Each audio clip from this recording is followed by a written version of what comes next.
여러분, 사람이나 식물이나 공통점이 하나가 있습니다. 뭔지 아십니까? 그거는 사람이나 식물도 그렇지만 사람도 역시 빛 가운데 있어야지 건강하다는 것입니다. 다시 말해서 태양의 광합성을 받아야지만이 식물도 건강해지지만은 잘 자라지만은 사람도 건강해집니다. 이거는 과학적인 통계입니다. 태양을 받고 태양 아래에서 마음껏 뛰어놀던 사람들과 어두운 속에서만 혼자서 지내던 사람의 심리 상태를 생각하면요, 완전히 극과 극을 달린답니다. 그래서 사람도 이 태양 가운데 광합성, 빛 가운데서 빛을 받아가면서 살아야지만이 그 사람의 생각도 긍정적인 생각이고 또 이 자존감도 높아지고 또 희망과 소망도 키워지고 그리고 또 활동력이 강하답니다. 빛 가운데 있는 사람들이. 이거는 과학적인 증거라는 것인데, 그런데 그 반대로 빛 가운데 있지 않아하고 어둠을 좋아하는 사람 또는 뭐 혼자 있는 사람 그리고 뭐 혼자 있기를 즐기는 사람, 이런 사람들의 공통점이 뭐냐면 대부분이 다 우울하답니다. 성격들이 우울하고 부정적이고 그리고 또 한 가지가 모든 매사에 대해서 아주 날카로워진다. 신경들이 부정적이다 보니까 시비조로. 이렇게 이 빛 가운데 있는 사람과 어둠 속에 있는 사람의 차이가 이 정도로 차이가 확 드러나게 됩니다. 예수님은 이 땅에 세상에 빛으로 오셨습니다. 그리고 어둠만 가득 차서 사람들의 마음과 생각과 모든 것이 우울하고 소망도 희망도 뭐 그렇다 해서 뭔가 해나가겠다는 꿈도 모든 것을 다 잃어버리고 사망이 엄침한 곳에 머물러서 그때대로 되려니 이런 자존감을 잃은 그런 모습을 살고 있는 이 땅에 오셔가지고 스스로 빛을 비추셨습니다. 오늘 요한복음 1장 4절에서 5절을 보면 세상에 오신 빛을 소개하고 있는데 그 안에 생명이 있으니 이 생명은 사람들의 빛이라 빛이 어둠의 빛이래 어둠이 깨닫지 못하더라 했습니다. 예수님께서 이 땅에 오시기 전에는 세상은 어둠이었습니다. 식물의 태양이 빛을 받지 않으면 성장하지 못하고 죽듯이 사람도 예수님의 빛 안에 있어야지만이 밝고 건강하고 또 희망을 가질 수 있는 삶을 살 수가 있는데, 그런데 세상에 예수님이 오셨지만 그 어둠이 빛을 깨닫지를 못했다라는 겁니다. 그게 뭐라 말해요? 사람들은 빛을 거부했다 이 말이 됩니다. 그러면서 자기 스스로가 어둠에 자꾸 갇혀버리는 것이죠. 왜 그럴까요? 어둠에 갇혀있는 자기의 모든 것을 숨길 수가 있으니까. 보이지 않으니까. 지저분을 해도 뭐 지저분한 게 보이지가 않으니까. 여러분들이 생각할 때 현대의학 중에서 이 어둠의 자녀들을 생산하는데 가장 1등 공신이 누구라 생각하십니까? 제가 이거를 어제 저녁에 자면서 오늘 이 본문 말씀을 가지고 이 서의 신경이 전에 비해서 날카로워지고 계속 생각이 나게 만드는 거예요. 어저께 제가 몸이 참 너무 안 좋아서 일찍 자버렸어요. 자리 잡아서 오늘 좀 건강하게 내가 가겠다 그랬는데 눕거나 한 30분 잠깐 잠이 오고 그걸 깨버렸어요. 그리고는 완전 비몽사몽가는 오늘 말씀 가가지고 계속 생각을 하는 겁니다. 그런데 갑자기 하나님이 우리 집하고 연관을 시키는 것이에요. 그러면서 제가 날밤을 새워버렸어요. 그리고는 깨기 한 2시간 전에 잠깐 잠이 들었는데, 여러분들 생각할 때 이 어둠의 잔영을 만들어내는 1등 공신이 뭐라고 생각하십니까? 어저께 하나님 저한테 딱 강하게 메시지 주신 게 뭐냐? 오늘 현대의 어둠의 자녀들을, 진짜 지금 현재는 어둠의 자녀들 세상이라고 과언은 아니죠. 아이들도 어른이고 모든 상에서 그냥 극단적인 이기적이고 자기밖에 모르고 모든 것이 시비적이고 아이들이 어른들을 덤벼드는 것에 대해서 전혀 거리낌이 없습니다. 왜 그럴까요? 어둠의 자녀이기 때문에 생각과 판단력이 없는 것이에요. 그 1등 공신은 뭐냐? 어저께 저녁에 저한테 딱 강해 주는 거 스마트폰이다 라고 하시는 거예요. 스마트폰. 오늘 현대에서 어둠의 자녀들을 생산해내는 1등 공신은 바로 스마트폰이다 라고 딱 하시는데 순간적으로 제가 전적이 쫙 흘러버렸습니다. 나는 왜 이걸 생각 못했을까? 어떡하지? 이 말씀을 준비하면서도 왜 하필이면 이 마지막 때에 수고하였다라는 말씀을 준비하지 않았고 왜 작년에 이 말씀을 하필이면 주셨을까? 저는 어제까지만 해도 이 말씀이 왜 오늘 이 말씀과 이 시기가 맞는 것인가라고 의심을 했었는데 어제 저희 잠에서 딱 그런 말씀을 주신 거예요. 현대의 어둠의 자식의 생산의 1등 공신은 바로 스마트폰이다. 왜 그러느냐? 요즘 아이들이고 어른들이고 집에 들어오면 전부 다 인사만 곱하고서 씻고선 자기 방에 들어갑니다. 그리고는 안 나와요. 휴대폰 가지고 쳐다보고 있는 게 하루 종일. 밤새야 돼. 거기서. 어디를 가도 버스를 타고 가도 자기 밑에만 쳐다보고 휴대폰만 쳐다봐요. 앞에 노인네가 있든지 임산부가 있든지 관심도 없어요. 신경 안 씁니다. 휴대폰만 쳐다봅니다. 모든 사람들이 어떤 대화를 하든 간에 그 안에서도 휴대폰만 쳐다봅니다. 자기 세상에 밖에 있는 것입니다. 이 스마트폰이라는 것 자체가 사람들을 우울 모드로 바뀌더라고요. 우울 모드로 바뀌니까 악한 영들이 가장 좋아하는 분위기를 만들어주더라고요, 이게. 그게 이런 현상이 있더라고요. 여러분, 어둠은 모든 것을 감추죠. 어둠은 모든 것을 감춥니다. 그런데 자신들은 스스로가 어둠에 갇혀있다는 생각을 전혀 안 합니다. 전혀 안 해요. 내가 내 자유롭게 내가 스스로 하는데 뭘. 나는 내 혼자 있는 게 좋아서 그러는데 뭘. 스스로가 어둠에 갇혀있다는 것도 모릅니다. 그러면서 자기 자신을 스스로가 외롭게 만들어요. 그러면서 부정적인 생각을 가지게 만드는 것이죠. 그래서 예수님을 만난 사람들이 제일 먼저 일어나는 현상이 뭔지 아십니까? 예수님을 만난 사람들이 먼저 빛 가운데 나가게 됩니다. 빛 가운데 나가가지고 그동안에 자신도 모르게 구석구석 처박아 놓았던 거, 온갖 지저분했던 거, 거미 줄이고 더러운 모든 잡다한 벌레들을 깨끗이 청소하는 것부터 먼저 일어납니다. 뭐냐? 회개의 역사가 먼저 일어나고 그걸 하는 것입니다. 성령이라는 빛이 비치게 되면요, 제일 먼저 자기를 청소하는 것부터 역사가 일어나게 됩니다. 그래서 예수님 안에 있는 것이 중요하다. 예수님을 만나는 것이 중요하다라고 말을 하는 것입니다. 빛 가운데 있는 사람들은요, 예수님이 언제 오시든 어떻게 하시든 그것에 대해 두려움이 없어요. 당당합니다. 원래 빛을 두려워하는 이유가 뭡니까? 나의 어두운 면이 지저분했던 것이 더러운 것들이 드러날까 싶어서 피하는 것이잖아요. 그런데 모든 것이 청소가 되어 있고 항상 빛 가운데 있다 보니까 더러운 것을 다 보고 청소를 하니까 두려울 게 없죠. 오히려 당당해지는 것이죠. 항상 깨끗이 청소를 하고 있으니까. 뭐예요? 우리는 예수님 안에 있으면 늘 회개의 역사가 일어나고 있죠. 늘 청소하는 것입니다. 감출 것이 없는 것이죠. 그리고는 그러니까 빛을 영접하는 역사가 일어나는 것입니다. 빛 가운데 있는 게 오히려 기쁜 것이죠. 빛과 함께하는 것이 더 즐거운 것입니다. 데살로니가전서 5장 4절 8절에 보면 빛의 자녀들에게 이렇게 권면하고 있습니다. 형제들아, 너희는 어둠에 있지 아니하며 그날이 도둑같이 너희에게 임하지 못하리니 너희는 다 빛의 자녀 아들이요 낮의 아들이라. 우리가 밤이나 어둠에 속하지 아니하였나니 그러므로 우리는 다른 이들과 같이 자지 말고 오직 깨어 정신을 차릴지라. 자는 자는 밤에 자고 취하는 자는 밤에 취하되 우리는 낮에 속하여 있으니 정신을 차리고 믿음과 사랑의 호신경을 붙이고 구원의 소망을 투구를 쓰자. 세상은 아직 어둠 속에 있습니다. 어둠의 힘이 아직 강해요. 그래서 그 어둠이라는 것이 빛의 자녀들을 자꾸 유혹을 하는 것입니다. 어둠 속에 있을 때에 화려한 불빛으로, 휘황찬란한 불빛으로, 야, 혼자 있는 게 오히려 편해. 혼자 있는 게 귀찮지가 않잖아. 내가 하기 싫은 거 안 해도 되고, 내 스스로가 자제 안 해도 되고, 너 혼자 있는 게 오히려 더 좋잖아. 남의 기분 맞출 필요도 없고. 이게 어둠이 유혹하는 화려함이죠. 맞아. 어차피 인생은 홀러가는 거야. 여러분, 인생은 홀러가는 게 아닙니다. 인생은 홀러가는 게 아니에요. 예수님도 12명의 동역자가 있었어요. 예수님도 하나님의 동역자가 있었어요. 하나님 예수님께서 또 제자들을 보내실 때도 꼭 둘씩 셋씩 짝지어서 동역자를 만들어 보내셨어요. 인생은 홀러가는 게 아니에요. 하나님께서 홀러가는 것이 보기 좋지 않더라 해서 여자를 창조해서 그 동역자를 만들어 주신 것입니다. 그런데 사단의 유혹은 뭡니까? 인생은 어차피 홀러가는 거야. 나 혼자 중심이야. 그것을 유혹하는 것입니다. 여러분, 우리는 멸망을 당하지 않으려면 빨리 어둠에서 벗어나야 됩니다. 어둠에서 벗어나야 돼요. 그 어둠이 접근하지 못하는, 그 어둠이 가장 두려워하는 빛 가운데 우리는 머물러 있어야 된다는 것입니다. 그래야지만 어둠의 권세를 우리가 이길 수가 있는 것이에요. 그 방법이 뭐겠습니까? 어울리세요, 제발. 제발 어울리세요. 어울릴 때 물론 때로는 내 고집이 안 세워지고 때로는 내가 기분 상할 때도 있을 거예요. 그런데 그 기분 상황 가운데서 내가 하나님의 뜻하심을 깨닫게 하는 것입니다.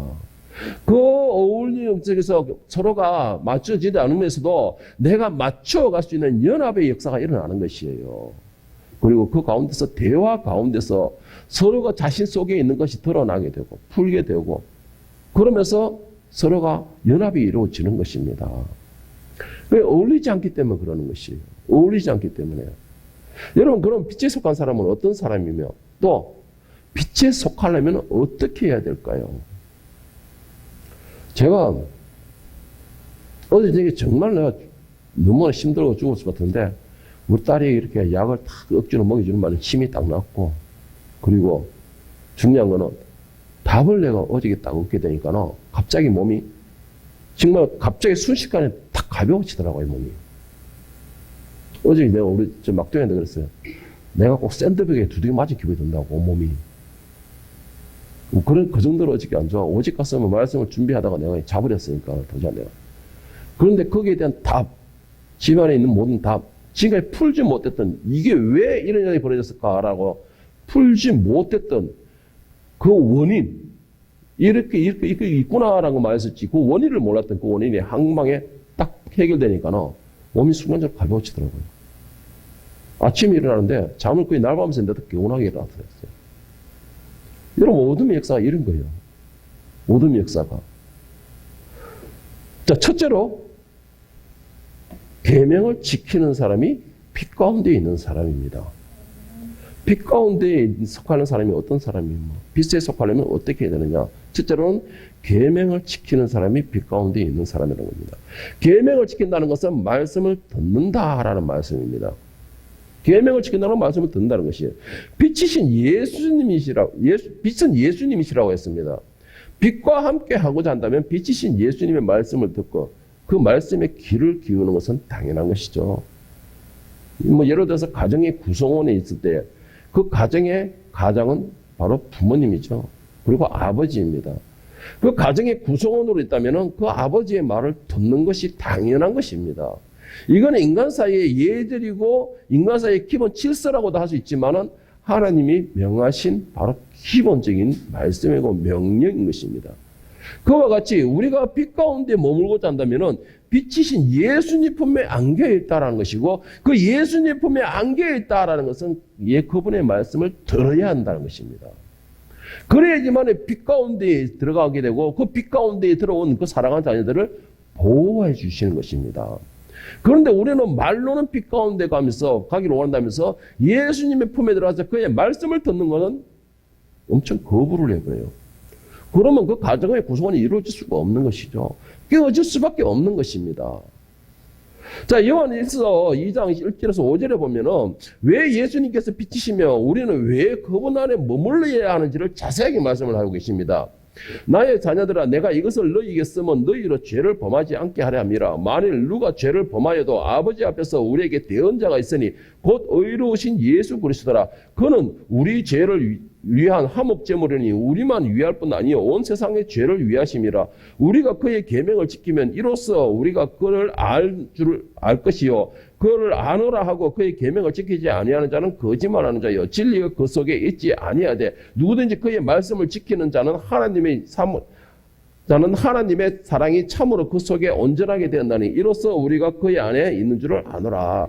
자, 예수님이 왜 빛이시며 우리가 왜 그 말씀을 들어야 하는지. 자, 첫째적으로 1절에 보면 나의 사랑하는 나의 자녀들아 내가 이것을 너희에게 쓰면 너희로 죄를 범하지 않게 하람이라. 만일 누가 죄를 범하여도 아버지 앞에서 우리에게 대언자가 있으니 곧 의로우신 예수. 자, 예수님 안에 빛과 오신 예수님 안에 있어야 되는 이유가 뭐냐? 우리가 완벽한 존재는 되지 못해요. 늘 죄를 범하고 허물이고 먼지도 묻고 하는 것이죠. 그런데 그것을 씻어내야 되잖아요. 죄든 허물이든 먼지든 씻어내야 되잖아요. 그런데 그 씻어낼 수 있는 유일한 분이 바로 예수님이 필요한 것이죠. 예수님이라는 것입니다. 하나님은 너 먼지 묻어서 더러워. 너 심판을 받아야 돼. 매를 맞아야 돼. 이렇게 말씀하시지만 그 말대로 우리의 대언자이신 예수님께서는 우리를 위해서 계속 변호를 해주시는 겁니다. 내 죄로 내 피로 씻었습니다. 내 피로 전부 다 사함받았습니다. 라고. 그러기 때문에 예수님 안에 들어가 있는 사람이 그의 말씀을 듣는 것입니다. 예수님 안에 들어가 있는 사람이 그의 피로 씻음을 받을 수가 있는 것이에요. 씻음 받은 사람이 하나님의 그 진노의 채찍에서 면해질 수가 있다라는 것입니다. 그런데 4절에 중요한 말씀이 있어요. 자, 그를 안으로 하고 그의 계명을 지키지 아니하는 자는 거짓말하는 자요 진리가 그 속에 있지 아니하되 무엇이든지 그의 말씀을 지키는 자는 하나님의 사람으로 참으로 그 속에 안전히 되었나니. 자, 여러분, 계명을 지키지 않는 자들은 내가 예수를 믿는다 거짓말이라는 것입니다. 말씀을 듣지 않는 자들은 나는 크리스찬이다 거짓말이라는 것이에요. 울리는 꽹과리와 같다라는 것입니다. 그걸 위해서 누구든지 그의 말씀을 지키는 자가 참 하나님의 사람이며 하나님의 자녀이며 하나님의 사랑을 받는다라고 말을 하고 있습니다. 여러분, 그래서 가장 중요한 거, 그 비단에 머물기를 원하십니까? 그러면 그 말씀을 듣기를 축복합니다. 그 말씀을 분명히 듣고 그 말씀 안에 머물러야 된다는 것이죠. 그게 바로 비단에 있는 빛의 자녀의 가장 기본적인 모습인 것입니다. 그런데 우리가 그러면 빛 가운데 안 들어가면 되잖아요. 그런데 빛 가운데 머물러야 할 이유가 분명히 있습니다. 자, 시편 107편 4절 7절에 보면은 빛 가운데 머물러야 할 이유.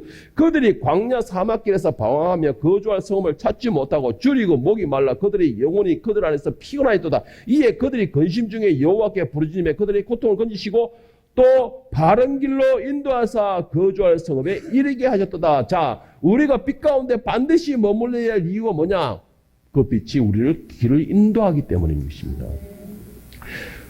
사망의 엄침한 골짜기를 다니고 있고 내가 앞이 보이지 않아 내가 벼랑으로 떨어져서 위험의 목격에 있을지라도 그 빛 안에만 있으면 그 빛이 나를 생명으로 이끌어낸다라는 것입니다. 여러분들이 한 해가 평안하기를 원하십니까? 그렇다면 그 빛의 인도하심을 받기 바랍니다. 그 빛의 인도하심을 받기를 원합니까? 그럼 빛 안에 머물기를 바랍니다.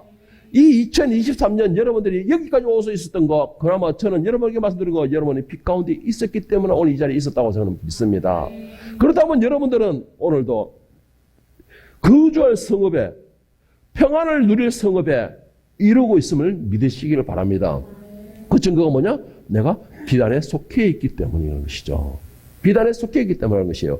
그렇다 해가지고 내가 평탄한 길로만 갔다? 아니에요. 오늘 이 시편 107은 뭘 했습니까? 그들이 사막 가운데에, 광야 사막길 가운데 방황할 때에 줄이고 목말라 그들의 영혼이 그들이 피곤했을 때 비록 2023년이라는 시간이 내가 힘들고 목마르고 너무나 고달픈 한 해였지만은 그리고 그 빛의 인도심을 따라왔기 때문에 오늘 이 자리에 있게 되는 것입니다. 이 자리에 있어야지만 2024년이라는 시간이 밝은 빛으로서요 우리가 거주할 성읍에 안주하게 되는 것이에요. 누리게 되는 것입니다.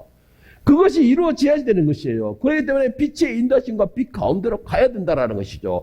그런 사람이 밝은 2024년이라는 시간을 맞이할 수가 있게 되는 것입니다. 그리고 그 음성을 듣는 사람이 그 빛으로 따라갈 수가 있는 것이에요. 그 안에 있다 해서 음성을 거부하게 되면 빛이 가는 방향을 인도받지를 못하게 되잖아요. 그러니까 그 빛 안에 있는 사람은 그 음성을 듣는 사람이 빛의 인도심을 받게 되는 것이에요. 자, 시편 27편 1절 3절에 보면 여호와는 나의 빛이요 나의 구원이시니 내가 누구를 두려워하리요. 여호와는 내 생명의 능력이시니 내가 누구를 무서워하리요. 악인들이 내 살을 먹으려 내게로 왔으나 나의 대적들 나의 원수들이 그들을 실족하여 넘어졌도다. 군대가 나를 대적하여 진칠지라도 내 마음이 두렵지 아니하며 전쟁이 일어나 나를 치료할지라도 나는 여전히 태어나리로다. 할렐루야. 여러분 믿으시기를 바랍니다. 여러분이 빛 가운데 있을 때는 누구도 여러분의 대적이 될 수가 없다는 것이에요. 여러분의 빛의 인도심을 받는 동안에는 어떤 위험도 여러분을 위협할 수가 없다는 것입니다. 왜? 그 빛이 여러분을 보호하시기 때문에. 그 빛이 여러분을 인도하시고 계시기 때문에. 3절에 말했습니다. 군대가 나를 대적하여 진실지라도 내 마음이 두렵지 아니하며 전쟁이 일어나 나를 치러져도 나는 여전히 태어나리로다. 내가 걱정할 것이 없다는 것입니다. 네가 싸울 것은 없나니 내가 너보다 앞장서 가리라. 할렐루야. 하나님의 말씀입니다. 하나님의 말씀이에요. 여기까지 사망의 엄침한 골짜기를 열심히 달려왔습니까? 목마름과 추움도 여러분 견디면서 달려왔습니까? 그러면은 빛이신 예수님의 품에 안기셔서 오늘 시편 27편의 말씀처럼 구원의 빛, 생명의 빛이고 보호하시는 빛 안에 머물므로써 여러분들은 태연하게 누릴 수 있기를 바랍니다. 여러분의 눈앞에 어떤 장애물이 있더라도 믿음을 가진 자는 태연하게 누리시길 바랍니다. 자, 두 번째 빛 가운데 머무는 사람은 어떻게 하냐? 일하는 사람이 빛 가운데 머물러 있는 것입니다. 일하는 사람. 빛 가운데 있다는 것은 낮에 속하였다는 것입니다. 낮에 속하였다는 건 여러분 낮에는 무엇을 한다는 거예요? 움직여야 돼요. 낮임에도 움직이지 않고 그냥 방구석에 처박혀 있거나 낮임에도 움직이지 않고 어둠에 처박혀 있거나 낮임에도 움직이지 않고 내 홀로의 시간을 보내면서 아까도 말했지만 휴대폰 가지고 스마트폰 가지고 그것을 게임에 빠져있다. 여러분 그 사람은 어떻게 되는 줄 아세요? 결국 깨어른 거예요. 깨어른 거. 깨어른 것이에요. 예수님도 낮이라고 일을 하셨습니다. 요한복음 9장 4절 5절에서 말씀하시길 때가 아직 낮이면 나를 보내신 이는 내가 나를 보내신 이의 일을 우리가 하여야 하리라. 밤이 오리니 그때는 아무도 일할 수 없느니라. 내가 세상에 있는 동안에는 세상의 빛이로다 했습니다. 빛이 있는 동안에는 낮이기 때문에 낮에는 움직여야 되는 것이에요.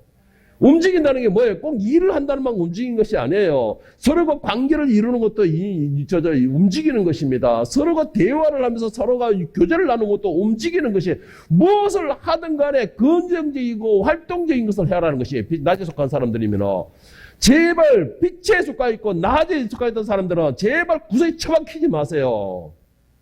제발 부탁입니다. 무엇은 일을 하든 간에 해야 돼요. 그것이 만약에 여러분들이 낮에 속하였으면서 혼자 있는 걸 즐긴다. 그럼 잠언 6장 9절 10절에 뭐라는지 아세요?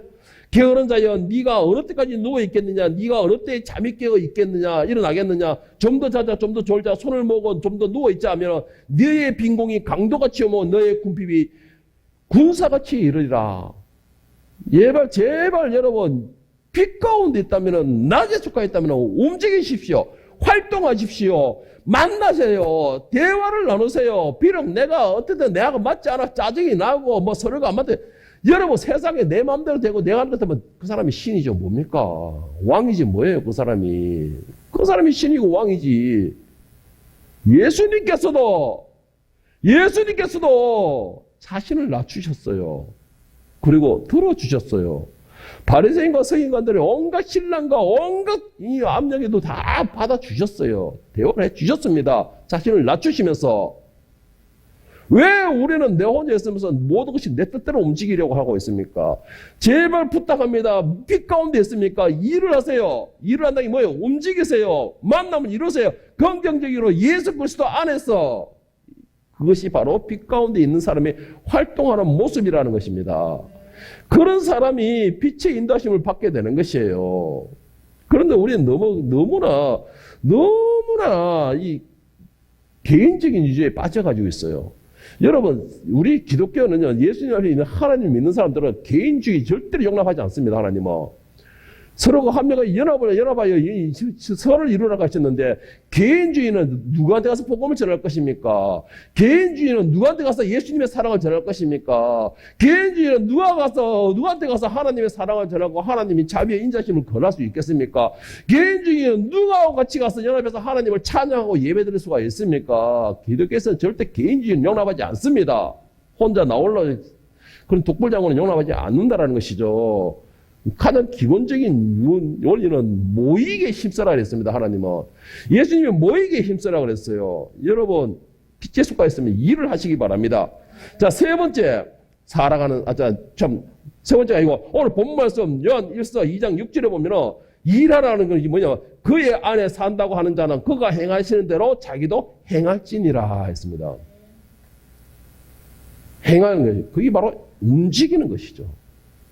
빛에 속하였다면 일을 하시고 그리고 행하시기를 바랍니다. 자, 세 번째, 사랑하는 사람이 빛 가운데 있는 사람입니다. 우리 기독교의 가장 기본 원리는 사랑이라죠. 그래서 예수님께서도 우리에게 오셔서 말씀하신 게 뭐예요? 아버지를 사랑하라. 그리고 내 형제와 이웃을 사랑하라. 사랑입니다. 가장 기본적인 거.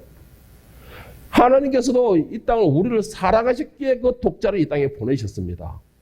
그리고 사랑으로서 이 땅에서 독자를 화목제물로 희생제물로 삼으셨습니다.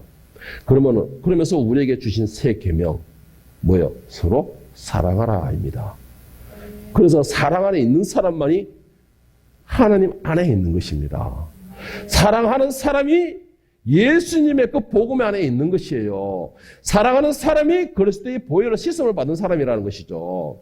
오늘 본 말씀에 요한일서 2장 8절에서 11절에 보면은 이와 같이 말씀하시기를 다시 내가 너희에게 새 계명을 쓰노니 그에게와 너희에게도 참된 것이라. 이는 어둠이 지나고 참빛이 벌써 비침이니라. 빛 가운데 있다 하면서 그 형제를 미워하는 자는 지금까지 어둠에 있는 자요, 그의 형제를 사랑하는 자는 빛 가운데 거하여 자기 속에 거리낌이 없으나 그의 형제를 미워하는 자는 어둠에 있고 또 어둠에 행하며 갈 곳을 알지 못하나니 이는 그 어둠이 그의 눈을 멀게 하였습니다. 형제를 사랑하지 못하고 원수를 사랑하지 못하고 그 사람은 결국 뭐예요? 자기 눈이 가려져 있다라는 것입니다. 그럼 뭐예요? 길을 잃었다라는 것입니다.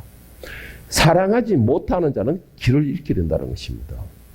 사랑하지 못하는 자는 내가 하나님을 믿습니다 하는 말이 거짓말이 된다라는 것이에요. 빛 가운데 있는 사람이라면 당연히 사랑해야 된다라는 것이죠. 왜? 예수님이 사랑이며 또한 하나님께서 사랑이시기 때문에. 그 사랑 안에 있는 사람이 당연히 사랑 안에 있으면 사랑의 기운을 받아서 살아가는 것은 당연한 것이에요. 그래서 빛 가운데 머물고자 한다면 가장 대표적으로 일어나는 거 사랑하는 것입니다. 여러분은 여러분의 옆사람을 사랑하십니까? 사랑한다고 말해보시기 바랍니다. 여러분, 사랑하지 못하는 자는 하나님을 알지 못하나니 했습니다. 사랑하지 않는 자는 하나님을 알지 못하니, 사랑하지 않으면서 하나님을 사랑한다는 것은 뭐예요? 거짓말이다라고 말하고 있습니다. 그와 같이 여러분 사랑하시기를 바랍니다. 제가 참 이런 말씀 드리기에 정말 부끄럽고 자격도 안 되는 걸 잘 알지만은 그래도 말씀을 전하는 자이기 때문에 제가 말씀을 드리고 싶습니다. 솔직히 우리는 누구를 미워할 자격이 없습니다. 우리는 누구를 미워할 자격이 없어요. 하나님께서 그 자격을 주지 않으셨기 때문에. 우리에게 주는 자격이 뭐냐? 사랑할 자격밖에 주지 않으셨다는 것입니다. 그것은 오직 우리가 그리스도 안에서 연합된 자로서의 그리스도의 그 혈액을 먹는 사람으로서, 그리스도의 사랑의 혈액을 먹는 사람으로서 당연히 사랑의 그 혈액이 우리 몸에 번져나가는 것이에요. 그러면 사랑할 수밖에 없는 것이죠. 여러분, 그리스도의 빛 가운데 있는 사람은 우리는 사랑해야 될 것이 명령이 아니고 의무입니다. 우리가 그 사랑에 대해서는 이유가 있어서 사랑하는 것이 아니고 의무라는 것이죠. 그것이 바로 빛 가운데 있는 사람의 당연한 것이 의무인 것이죠. 그리고 그 사람이 예수님을 사랑합니다, 하나님을 사랑합니다 라는 말이 정직한 말이 되는 것, 신앙 고백이 되는 것입니다. 우리가 형제를 사랑하는 것은 사랑할 이유가 있어서 사랑하는 것이 아니죠. 하나님께서 나를 사랑하셨기 때문에, 예수님께서 나를 사랑하셨기 때문에, 그래서 사랑할 이유가 있는 것이 아니고 사랑을 하셨기 때문에 우리가 사랑을 하는 것이 의무가 되는 것입니다. 이유로 찾는다면 이 세상에 사랑할 것은 아무것도 없습니다. 그리고 하나님께서도 우리를 향하여서 사랑할 이유를 찾는다면 우리가 하나님의 사랑을 받을 수 있는 자격이 아무것도 없다는 것이죠. 로마서 5장 5절 8절에서 보면 바울 사도는 우리를 향하여 사랑과 그 결과에 대해서 이렇게 말합니다. 소망이 우리를 부끄럽게 하지 아니하면 우리에게 주신 성령으로 말미암아 하나님의 사랑이 우리 마음에 부음받으니 우리가 아직 연약할 때에 기약대로 그리스도께서 경건하지 않은 자를 위하여 죽으셨도다. 의인을 위하여 죽는 것도 쉽지 않고 선인을 위하여 용감히 죽는 자가 혹 있거니와 우리가 아직 죄인 됐을 때 그리스도께서 우리를 위하여 죽으심으로 하나님께서 우리에 대한 사랑에 자기의 사랑을 확장하셨느니라. 자, 하나님께서 우리에 대한 사랑으로서 그리스도를 이 땅에 주셨습니다. 그리고 그리스도께서는 사랑함으로 대해서 하나님의 말씀에 그 순종하여서 스스로가 제물을 드셔서 십자가에 죽으셨습니다. 그리고는 우리의 모든 더럽고 추악하고 하나님과 관계가 멀어지는 모든 것이 그 사랑의 희생으로 인해서 씻음받았습니다. 자, 그런데 중요한 것이 뭐냐면은 오늘 여기서 7절 말씀에서 말하는 것이 의인을 위하여 죽는 자가 쉽지 않고 선인을 위해서 용감히 죽는 자가 혹 있거니와. 자, 우리가 다른 사람을 대신해 죽는 거는 힘들죠. 불가능하죠. 그나마 희생할 수 있다라는 것은 뭐 때로는 뭐 나라를 위해서 아작아작 하면서 나를 희생하는 경우는 있어요. 옛날에 뭐 독립군들처럼 이렇게 말하는 것처럼 나라를 위해서 때로는 뭐 의를 위하여서 뭐 예를 들어가지고 지하철 떡 떨어져 있는 그 사람을 구하기 위해서 구하다가 어떻게 희생되는 순간이 있겠어요. 그리고 사랑하는 사람들을 위하여서 내가 희생할 수는 간혹 가다가 진짜 간혹 가다가 참혹산합니다. 있을 수가 있습니다. 있을 수가 있어요. 근데 중요한 것이 뭐냐면은 8절 말씀에 우리가 아직 죄인 되었을 때 그리스도께서 우리를 위해 죽으심으로 하나님께서 우리에 대한 자기 사랑을 확장하십니다. 무슨 말이냐? 죄인들을 위하여서, 자기가 싫어하는 사람을 위하여서, 자기의 원수를 위하여서 자기 목숨을 내놓지는 못한다라는 것입니다. 여러분들은 여러분이 싫어하는 사람을 위해서 목숨을 내놓을 수 있습니까? 희생할 수 있습니까? 뭐 그렇게 빨리 웃기고 앉았네 가는 친구 그런 걸 쳐다봅니까? 여러분, 안 되죠? 내가 싫어하는 자, 내 원수, 그를 위해서 내 목숨을 바친다는 것은 불가능하다는 것이 없다라는 것입니다. 그런데 유일한 분이 바로 예수님이셨다는 것이죠. 우리가 아직 원수 되었을 때에, 무슨 말이에요? 하나님과 원수가 됐을 때, 그게 뭐예요? 처음에 사람이 하나님과 같이 되고자, 하나님을 대적하고자 죄가 들어온 것이에요. 그러면 뭡니까? 하나님과 같이 되겠다고 하면 당연히 원수관계 되어버리죠. 사단이 그래서 쫓겨났잖아요. 자, 그는 원수관계에 있는데 그런 원수를 사랑으로서 자기를 희생했다라는 겁니다. 예수님께서. 그리고 하나님께서 그렇게 희생했다라는 것입니다. 그만한 희생은 없다라는 것이죠. 그만한 희생은 이 땅에서. 여러분, 예수님께서도 우리를 위해서 이렇게 죽으셨습니다. 하나님께서도 원수였던 우리를 위해서 희생하셨어요. 여러분, 그렇다면 우리도 최소한 나를 희생하는 흉내는 내지 안 되겠습니까? 왜? 빛 안에 있기 때문에. 사랑 안에 있기 때문에. 오늘 우리는 빛의 사람이 맞습니까? 그렇다면 하나님의 사랑으로, 그리스도의 사랑으로 서로를 품어주고 그리스도께서 사랑으로 죄인들을 위해 희생하듯이 우리도 전혀 도움이 안 되는, 정말 전혀 도움이 안 되는 자존심은 내팽개버리고 지근지근 밟아서 엎드려버리고 쓰레기통에 집어넣으시고 내 손으로 먼저 연합의 손길을 내보시기 바랍니다.